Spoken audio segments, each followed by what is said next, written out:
Good evening, ladies and gentlemen, and welcome to What's Up With That, the show that brings you interesting people, places, cultures, and subcultures here in the South Bay, the San Francisco Bay Area, the state of California, and beyond. And tonight, what's up with capturing San Jose history? What's up with Wayne Jiang? What's up with History San Jose? And what's up with the emerging cultural diversity that we're seeing in our valley? Well, you know, I've said to you many times that San Jose seems to sit, or many people seem to assume, that we sit in the footsteps of San Francisco. As we've discovered over the years, you and me together, we've realized that San Jose is an emerging cultural city. We have great artists, up-and-coming artists. We have great museums. We have everything. And San Jose was actually the first state capital of California. Did you know that? And it was a place where Bank of America started. So there. Well, tonight we have a very exciting show featuring two very culturally diverse and interesting people to talk to us about San Jose. We have an artist here, Wayne Jiang, who is going to show us some wonderful pictures of San Jose, the San Jose that we love. And we also have Sarah Puckitt. She is a curator for History San Jose. We're very lucky to have them on our show. Welcome to the show. What's up with that? How are you? Hi. Thank you for coming. Thank you. Okay, well, Wayne, let's start with you. How would you describe your artistic style? My artistic style would be I do paintings of everyday life, things that people often overlook, and you know, moments in life that are fleeting and yet memorable. Right. Yeah. There's a simplicity sort of in your Yes. art. Yes. So when you're looking for something, when you're looking for what you're going to paint, what inspires you? What catches your eye? Different things. First of all, you know, when making a good painting, you want something visually interesting. Right. Also, something people, for me, I like to look at things that people always often overlook. Like, you know, a sign on the street at night, how the light reflects off the signpost that makes a very beautiful reflection. You know, the soy sauce bottle in a Chinese restaurant in the corner. You know, little things like that. You know, it's kind of like stop and smelling the roses, except I'm finding something that even simpler than that we can appreciate. Things that sort of people take for granted in life, Yes. but experience every day. Yeah. You know. Yeah. It's the beauty and the simplicity of life. Yeah, and there's plenty of that in San Jose. You know, there's a lot of little things that in San Jose people overlook. You know, that are in my painting. Right. Yeah. And you know, you work preserving the history of San Jose, and you've certainly seen a progression.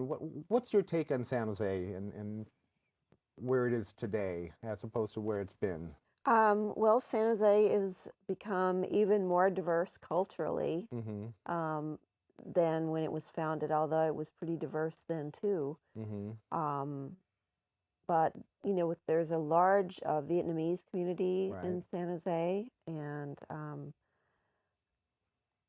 many other cultures. Right. So now that you've decided on something that you're going to paint, do you start with, do you take a photograph of it? Yes. Yeah, well, I paint from photograph. A lot of my paintings are of night scenes. So it would be a little difficult to, you know, paint outside somebody's house. Like, hey, you know. What you doing? Exactly. Oh, can you turn the light back on? I'm not quite done yet. Exactly. So, and also. That's funny. Yeah, exactly. A little creepy. Yeah. But more to the point, photography captures spontaneity of life quite a bit. And I like the fact that a lot of my work is influenced by documentary photography. Right.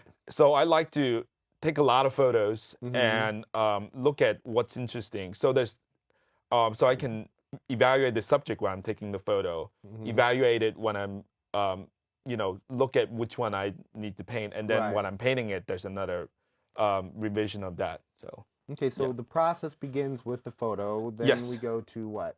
The photo, and then I combine different references from different photos. One of the painting I'm thinking right now is the Babyland photo. It's a long panoramic painting. And I took over about 50 photo of that. So I combine different elements I like in different shots into a painting. Right. And then I do a pencil drawing on top of my canvas. Okay. And then I use this layering technique that I use. Basically, use laying different underpaints on top of each other. Right. And then the final color on it. So it's a pretty involved process. It takes quite a bit of time. Yeah, so you talk about Babyland, which is a landmark building in San Jose, architecturally as well, and location-wise, it's like dead in the middle of town. Yeah, yeah. What attracted you to that particular building? Well, it's that building's got, well, for one thing, I used to live around there. I live. Your mom used to buy your stuff at Babyland? Not that old. I live. At 2 points in my life, for a while I lived in the Rose Garden area, and then for a while I lived in the near Burbank. Right. So I was always drive by there very often, and it's a very surreal crossroad, because it's kind of because Bascom goes to Campbell, and then Stevens Creek and San Carlos goes to downtown. So it's kind of like a border point. And then there's a lot of different, it's kind of a mixture of different icons of San Jose in there. You have the Western Appliance, which has been there forever, and then Babyland, and then transition to the corner, which is Pink Poodle. Right. It's this kind of wonderful juxtaposition of San Jose. There's a little bit of everything, and it's in the middle of a bedroom community, so it's. I actually didn't really think about that. Now, but I see what you're saying. That's sort of forget the old Western Appliance, the Baby, and then that other. Exactly. That's really cool. Yeah. And one really interesting footnote, Babyland, for the longest time I thought it was a drive-in, like some sort of, skate drive-in, where you drive up and the skate bring you the food. Burger place, Right, exactly. It turns out that used to be a car dealership. British Motor used to be there. Oh, really? They used to have Jaguars and all kind of British cars there. So I did not know that when I painted that. And after I was I'm showing the painting in the show that's right now. Somebody actually told me what that was. So that's one of the joy of doing these location paintings. I get to find out a lot of things about it. And you're preserving San Jose history in the making. I hope so. I think you are. Yeah. So we're going to look at some of your paintings in a video clip here, including the one that you just described. Okay. And when we come back, we'll talk a little bit about some of the other ones that we're going to see. Okay. So let's check out this gentleman's art. It's fantastic.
Well, we got to see some of your art, and we talked a little bit about Babyland.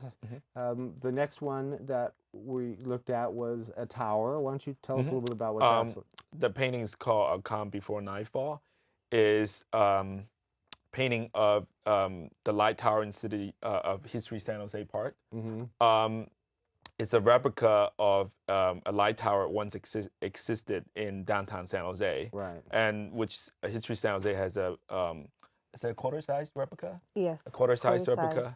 And it's part of my night painting series, which I deal a lot with solitude. In San Jose, there's such an interesting light at night that and it's very quiet at night in San Jose. So it is.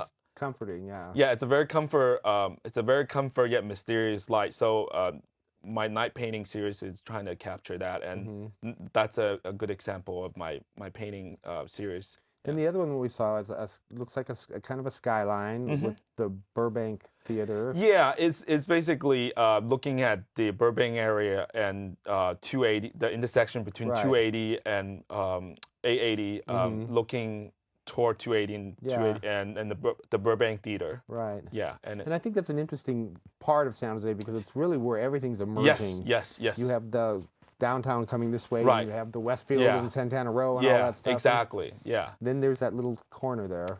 Yeah, it's a place where you can really kind of get a sense of the liveliness of San Jose with the highway going by, and also get a good sense of contemplation because you kind of far away enough from the busy things in life that you can think about what's going on in the valley. Creating art, right? Exactly. Yeah, exactly. Yeah. So how did you two come to meet each other?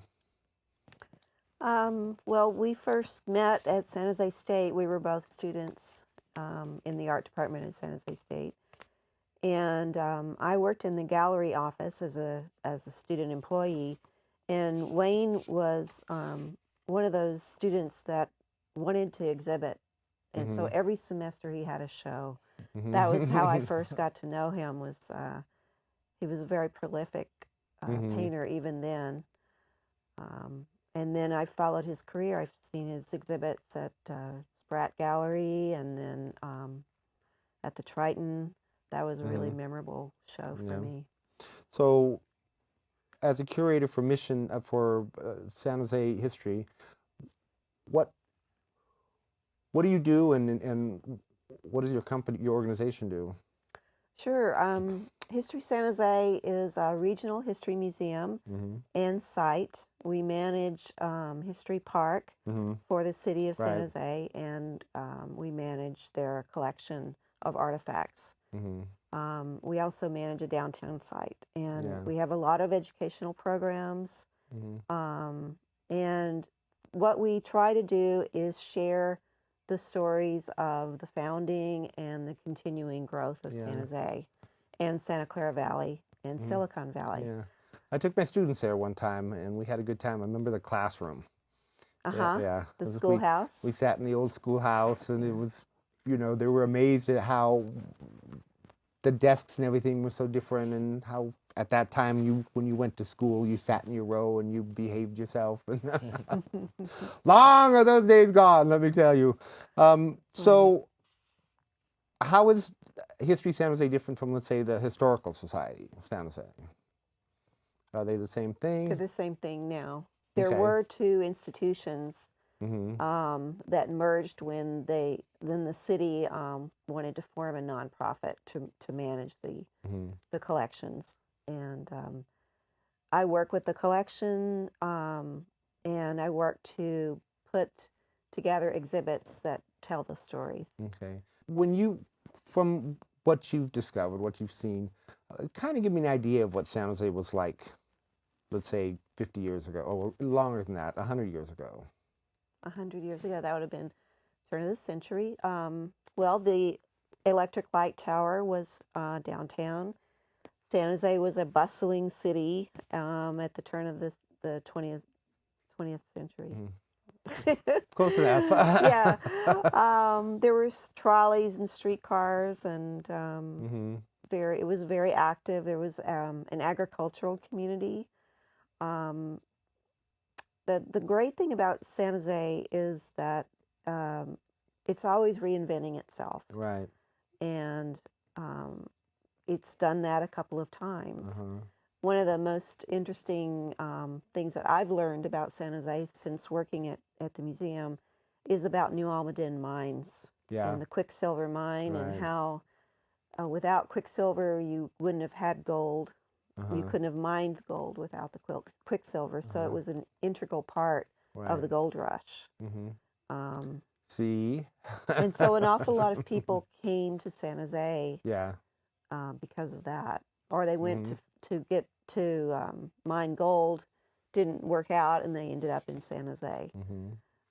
I've never actually thought of San Jose being a gold rush town, but that's pretty cool. See, and these are things that you wouldn't find out unless you went to History San Jose probably and learned about these things. So when people come to History San Jose, what can they expect to see when they come to the park, let's say? When they come to the park, well, we are a city park with a number of original buildings that were moved to the park and reconstructed buildings that are copied from buildings that no longer exist. And what we've been doing is working with nonprofit organizations to kind of adopt different houses. And for example, San Jose Poetry Center moved into Edwin Markham's home, and he was Poet Laureate of California. And they do programs out of that building, and their offices are there. And we both raised money to fix the house up so that they could occupy it. All right. So preserving the past. All right, we're going to take a short break, and we'll be back to talk a little bit more with these two great contributors to San Jose. He didn't look. He didn't listen. It's like him believing that if I could see him, that I could stop the train. He drove right out in front of me. Didn't he know that sign meant yield? Takes me 1.5 miles to stop. 1.5 miles. The whole time I'm just praying that she would just move. She didn't move.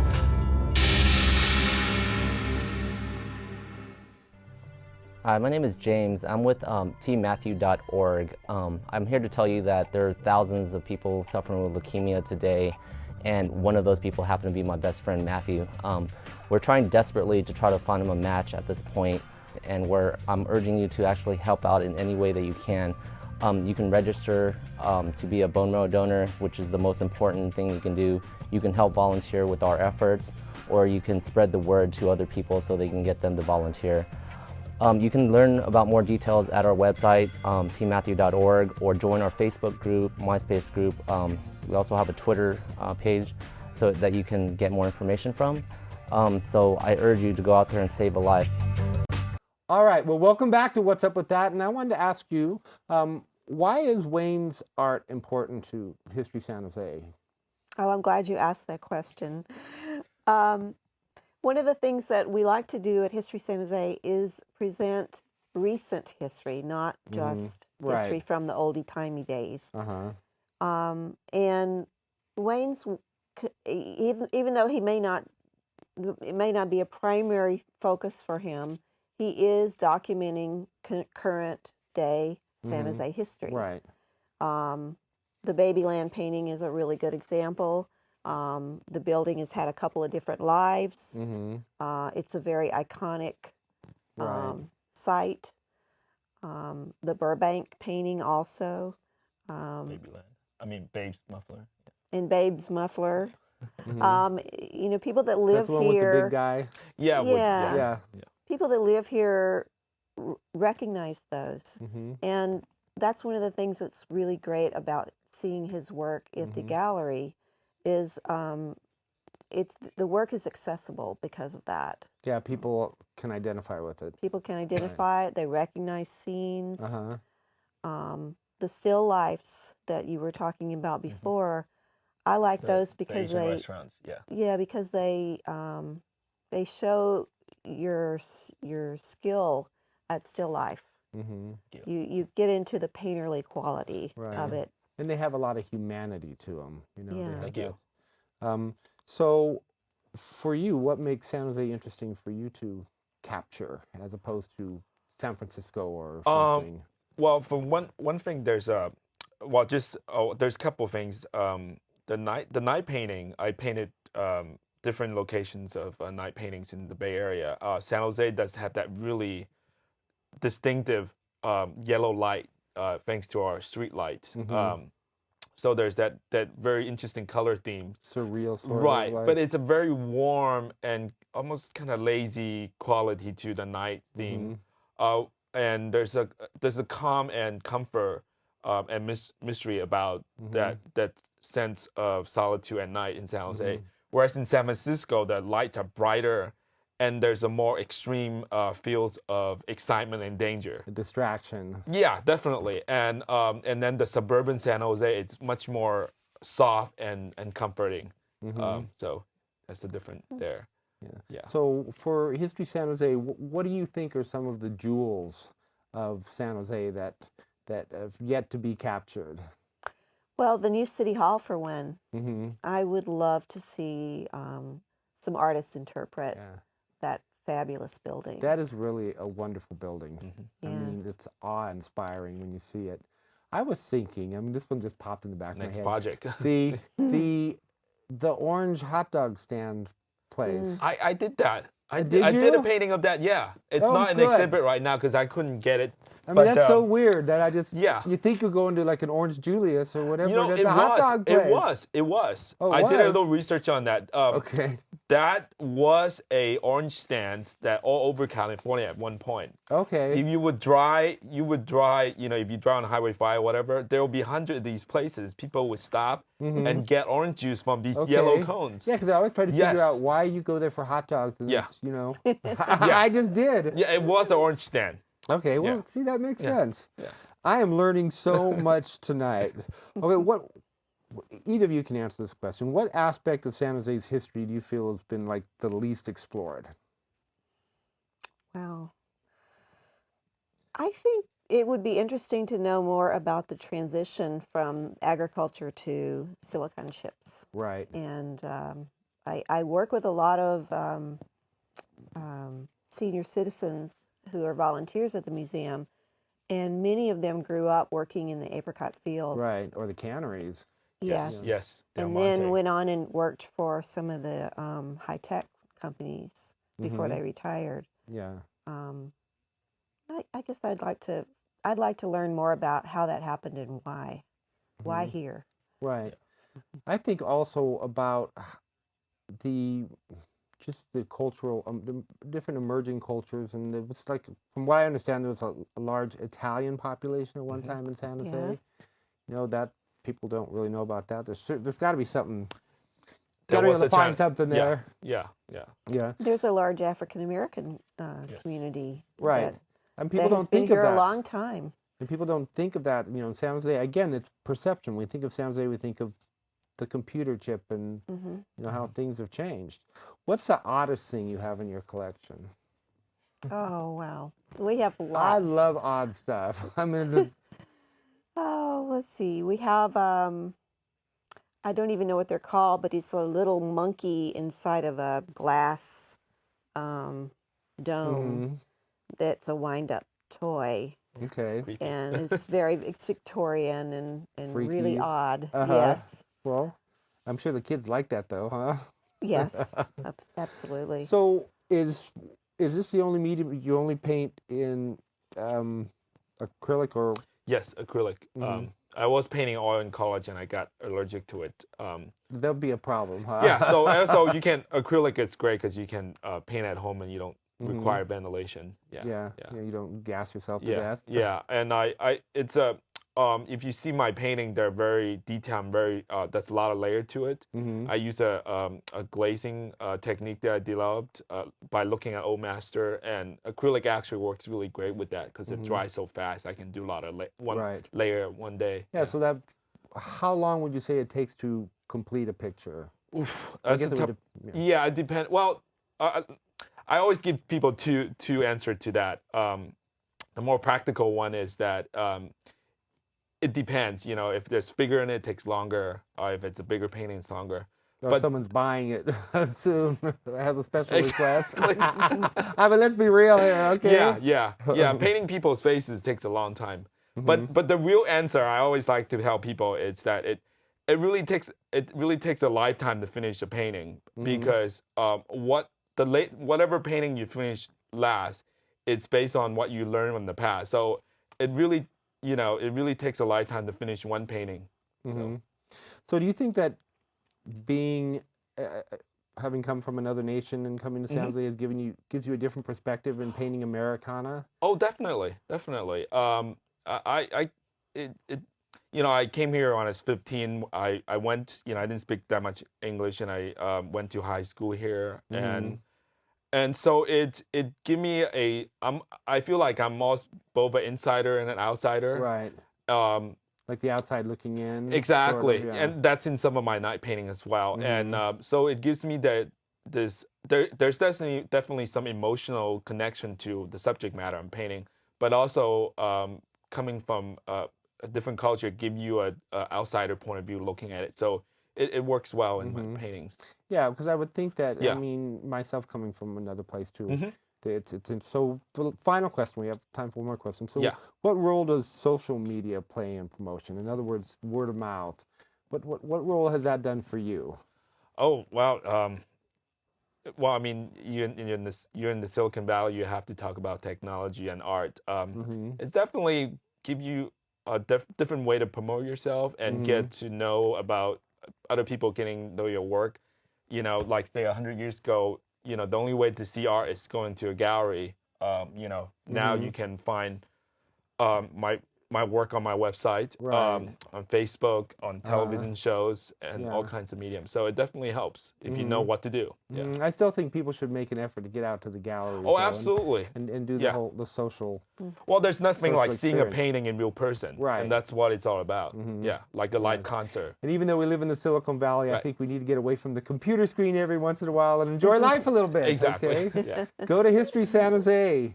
Go see his exhibit. Well, thank you very much for coming on the show. Thank It's you. been great. Your art is awesome. Thank you so much for the Thank job that you. you're doing for San Jose, because San Jose needs to be, people need to understand their roots. They need to understand the beauty of this place. So, as always, I say to my fans, if you're walking down the street and you see something interesting and you wonder to yourself, hey, what's up with that? Like a painting on Babyland or whatever. Well, you have to tune into our show, What's Up With That? And maybe, just maybe, you'll find exactly what you're looking for.